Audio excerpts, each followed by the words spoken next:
ထိုလူသည်နေရန်ထဲသို့သူ၏လက်သေးများဖြင့်စိုက်ဝင်စေပြီးနောက်လေထဲတွင်ခန္ဓာကိုယ်ကိုတွဲလောင်းဆွဲထားလိုက်သည့်ဂျပန်စစ်သားတဦးကအကျဉ်းထောင်ခန်းများကိုတောဖွင့်ပြီးအမေရိကန်တုံးပန်းအားလုံးကိုလွှတ်ပေးနေသည်ကိုမြင်လိုက်ရသောအခါသူအံ့အားသင့်သွားမိသည့်ထိုစစ်သားသည်အဆောက်များကိုပင်တနက်ဖြင့်မပြည့်ရန်အမိန့်ပေးခဲ့သေးသည်ထို့နောက်စစ်သားသည်တုံဆိုင်ဖြင့်မြေအောက်ခန်းဘက်သို့ကြည့်လိုက်သည်ထိုခန်းထဲတွင်မူကြောက်မက်ဖွယ်ကောင်းပြီးလျှို့ဝှက်ဆန်ပြသောလူတစ်ယောက်ရှိနေသည်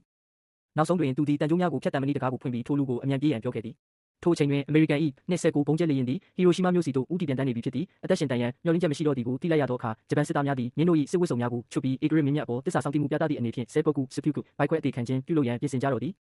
သို့တော်လည်းဤစစ်သားမှမူထိုတို့လုပ်ရန်စိတ်မတုံ့မချနိုင်ဖြစ်နေခဲ့သည်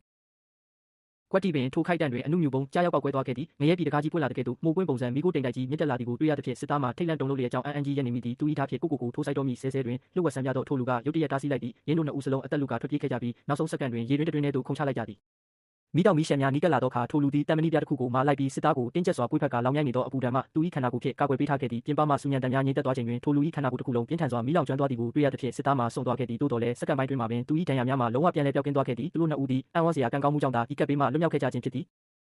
နှစ်ပေါင်း90ကြာပြီးနောက်ရင်းတို့နှစ်ဦးပြန်လည်ဆုံတွေ့ခဲ့ကြသည်ဂျပန်စစ်သားကြီးမှာရေဒီယိုတက်တိကြွတန်းတင်မှုကြောင့်ရုပ်ပြဆင်းပြဖြစ်နေပြီးမက်မီယံပင်ခက်ခဲနေတော့လဲလျှို့ဝှက်ဆန်ပြသောထိုလူမှမူတရက်ညပင်အသက်ကြီးမသွားခဲ့ပေဂျပန်စစ်သားကြီးသည်ထိုလူ၏ကိုယ်တိုင်နာကျက်နိုင်သောစွမ်းရည်ကိုလိုချင်နေခဲ့ပြီးစိတ်ထဲမှလည်းသူ့ကိုမကောင်းကြံစီနေခဲ့သည်အန်ဒီရဲ့အငွေ့သက်ကိုခံစားမိသဖြင့်ထိုလူသည်စစ်စေးခုံပေါ်တွင်လှည့်ချလိုက်ပြီးအိဆာရေးခရိတ်ဆက်ကိုဖွင့်လိုက်ပြီးထိုအခါသူ၏